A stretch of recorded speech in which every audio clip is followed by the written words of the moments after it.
Welcome in. I'm super excited to share this particular subject with you. We're going to be going over strategies for hip and hamstring opening, flexibility or mobility, if you will.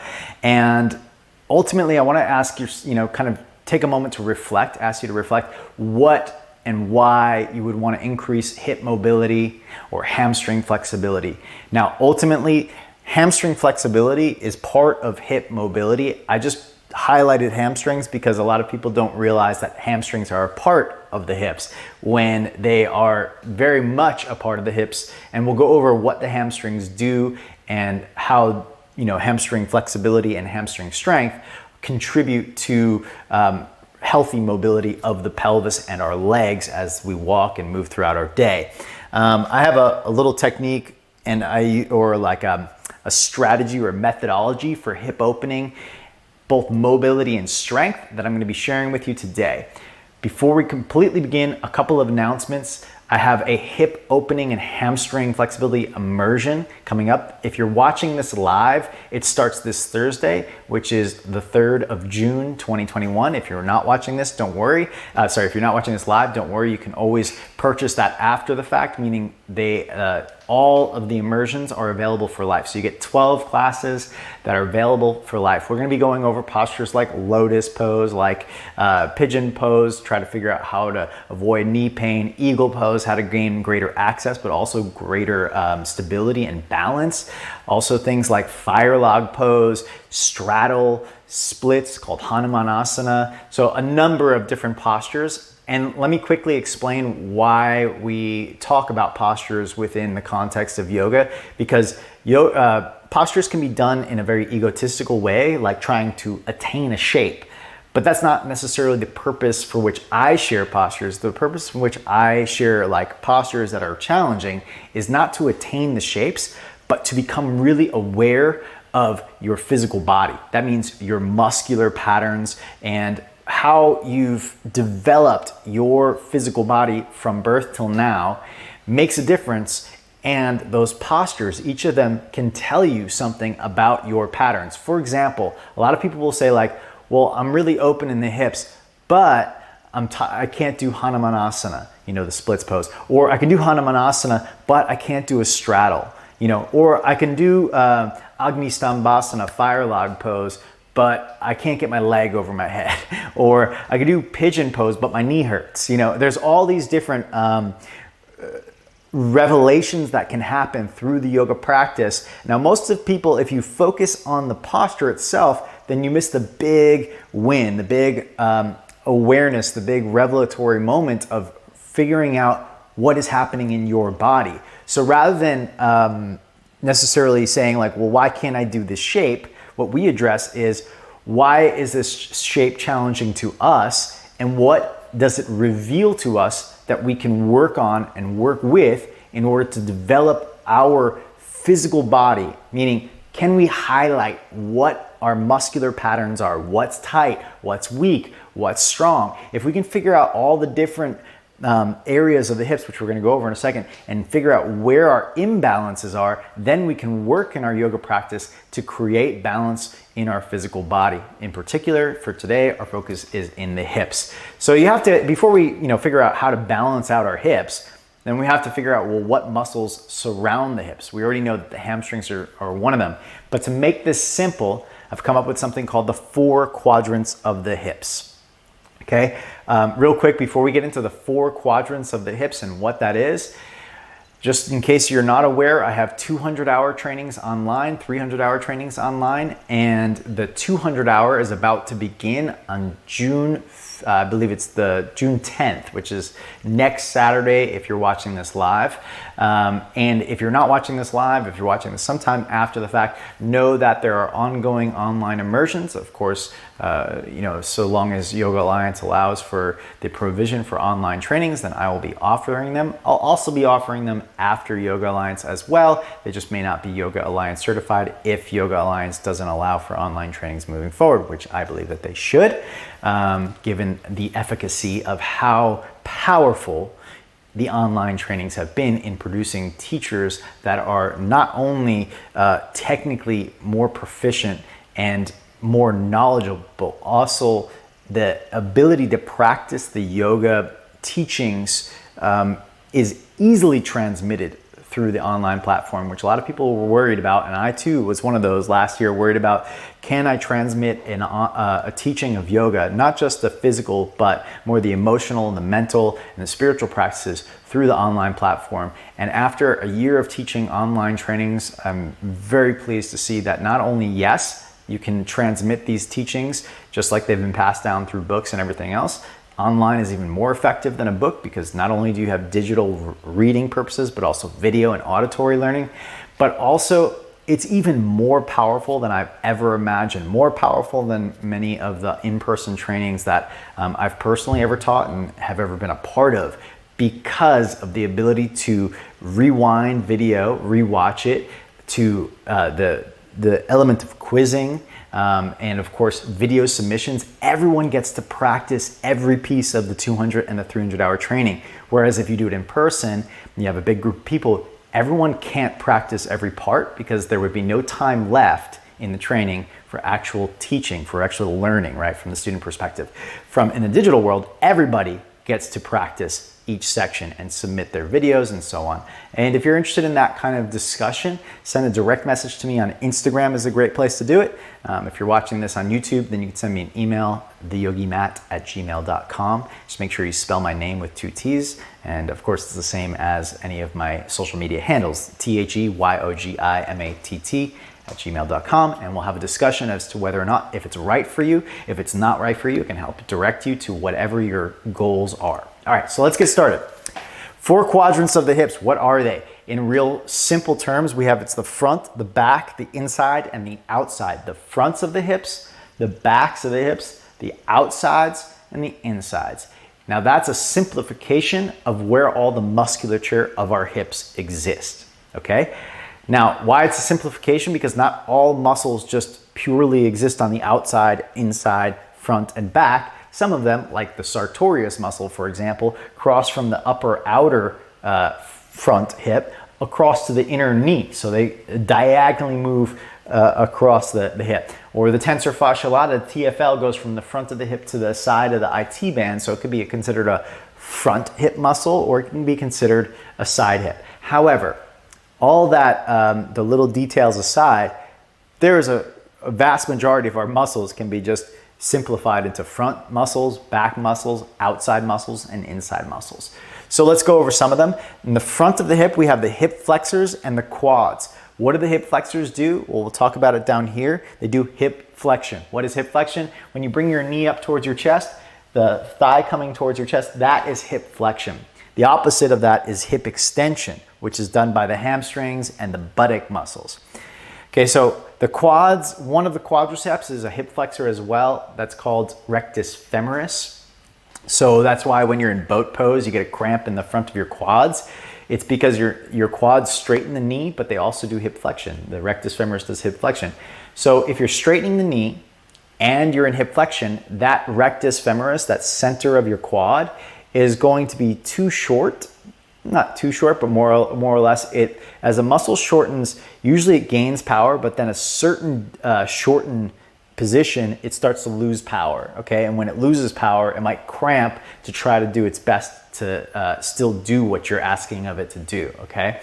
So we have hip flexors and quads in the front. In the back, we have hamstrings and buttocks. So what do the hamstrings and buttocks do? They do hip extension and posterior tilt of the pelvis. Hip extension is what happens when you take your leg back behind you. It's in all back bends. You're pretty much in hip, well, not all back bends, but most back bends, the legs, when they're behind you at the hip joint, that's called hip extension. It's the back stroke when you walk. Hip flexion is the front stroke when you walk. So when you step forward, you're in hip flexion. When you propel with your leg to move forward, your leg goes back behind you. That's hip extension. Think the back leg of lunge pose. What are the pelvic tilts? They pretty much pair very closely, if not exactly, with the hip flexion and extension. There's the pelvic tilt is thinking about moving the pelvis instead of moving the thigh bone. So there's a differentiation there. If we move the pelvis and we create more hip flexion, and then we call that anterior tilt.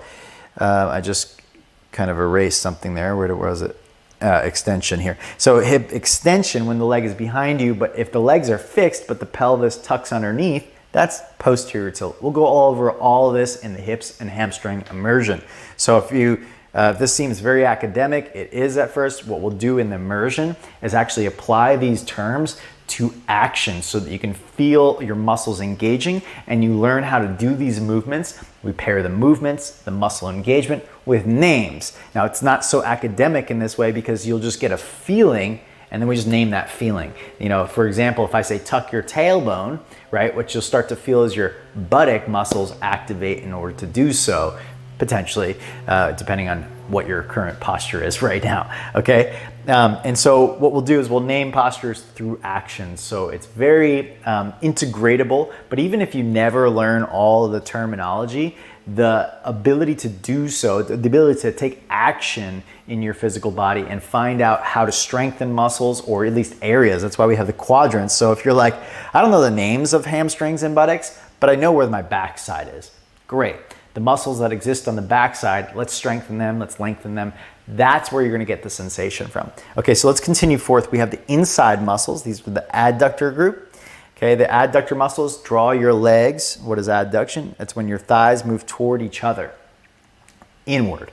Now we do in my classes, a lot of isometric adduction, meaning squeezing your legs towards each other even though your legs will be far apart. And what that does is it creates a facilitated stretch, which is an activation of a muscle when it's in its lengthened state. And a facilitated stretch speaks to this, what's called a Golgi tendon organ that receives information from a muscle and delivers that information to the brain. It says how much tension is on this muscle. And it delivers that to the brain so the brain then can make a decision whether to release the tension or not. Usually with a facilitated stretch, if the muscle is lengthened and you're engaging it, the tension is pretty high. So the brain sends a signal down through the brainstem and out through into your muscular system and says, hey, release the tension. And then you get a greater range of motion, greater flexibility. We'll be using that particular technique quite a bit for hip and hamstring opening. Why I like that technique is because it actually increases the integrity of the muscle. So you strengthen the muscle while in different lengthened positions. That's ultimately a sign of a really healthy muscle, is one that can engage at any length, okay? Meaning it can contract regardless of how long the muscle is or how short. Okay, so we'll be doing that. Now there are dangers of stretching in this way, and I'll kind of walk you through what to avoid and what not to do when doing facilitated stretches if you join the hips and hamstrings immersion. By the way, if you're interested in the hips and hamstring immersions, just make sure that you go to my profile, click on the link in my profile. It's a little link tree there, and you can see the first one will be to sign up. And right now, if you're watching this live, you get an early bird discount.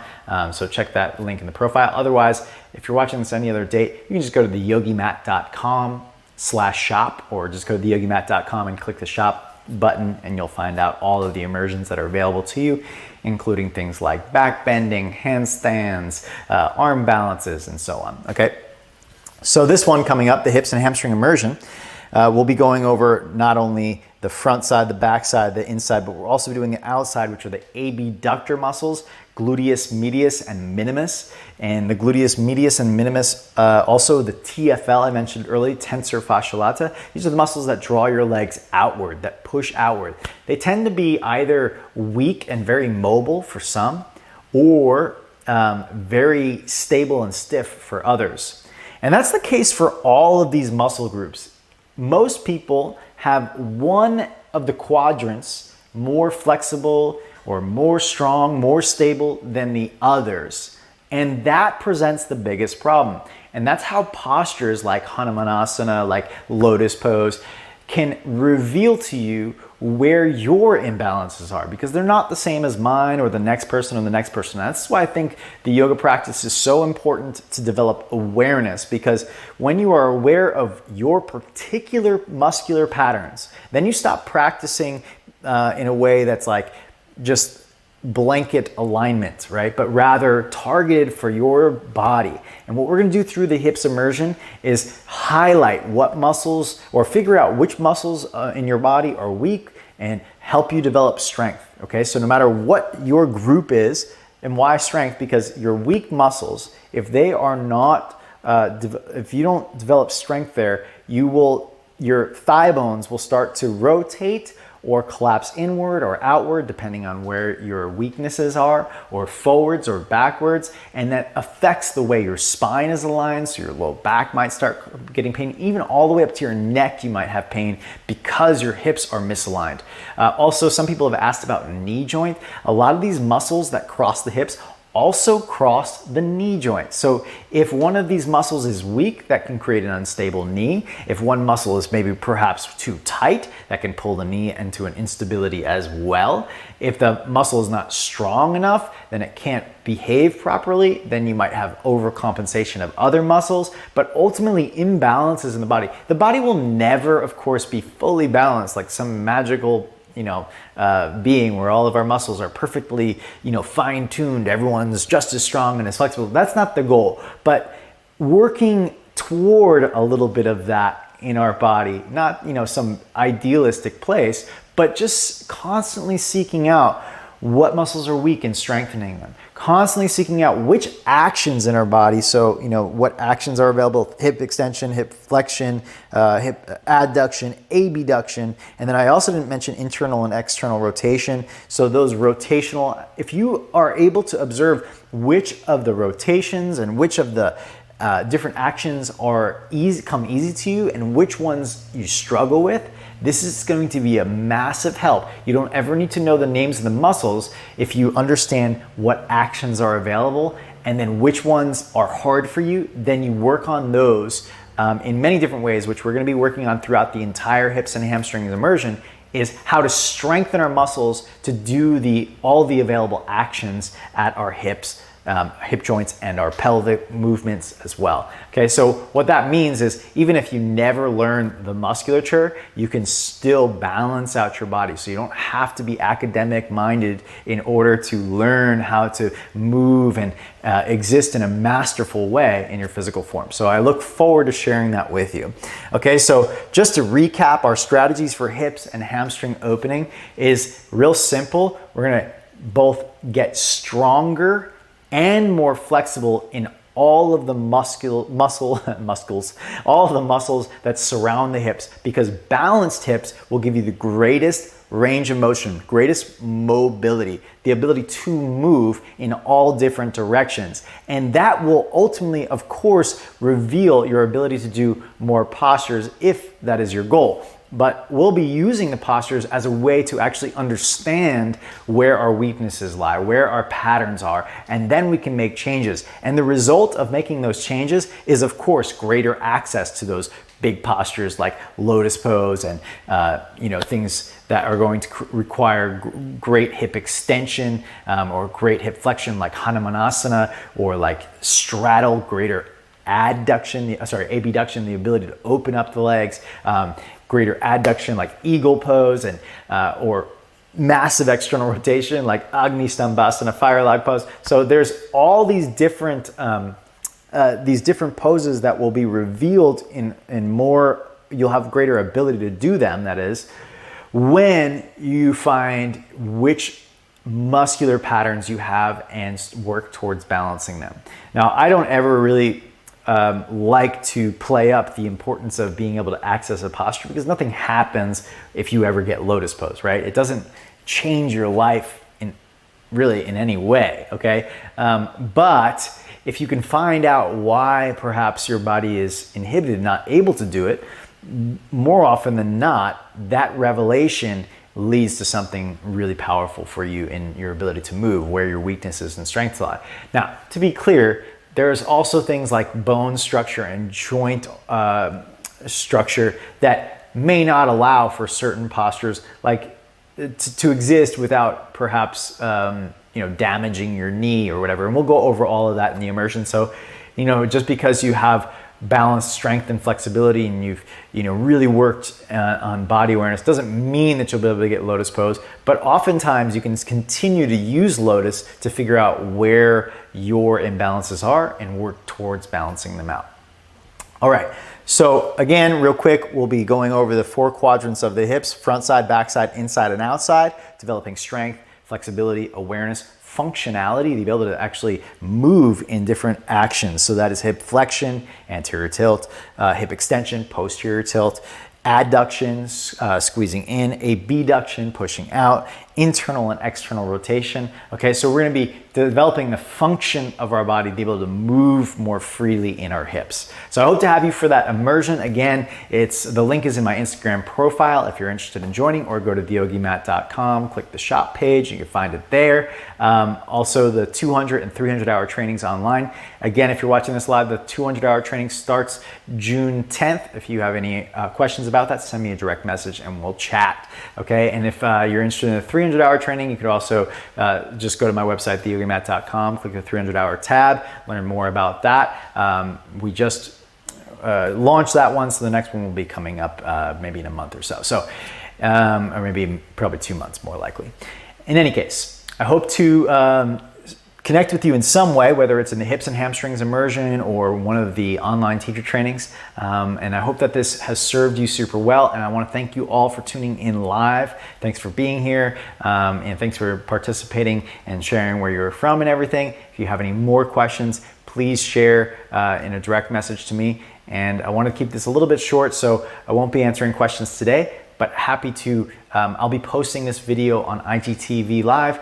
Or IGTV, if you have questions, put them in the comments and I will gladly get back to you there, no problem. And if you like these kind of videos, you feel it's informative, please like, share, save, share with your friends. If you like, share, and save, it helps Instagram know that it's an important video and gets it out to more people. Of course, if you share it with people that you want, on your stories or with other people, then that's super helpful. Again, I'll be posting that tomorrow, so thank you for tuning into the live one if you did. And if you're watching this on IGTV Live, or IGTV, I keep saying that, thank you so much. All right, everybody, I appreciate your time. Thanks for listening in and look forward to sharing more with you soon. See you on the next one and take care. Bye-bye.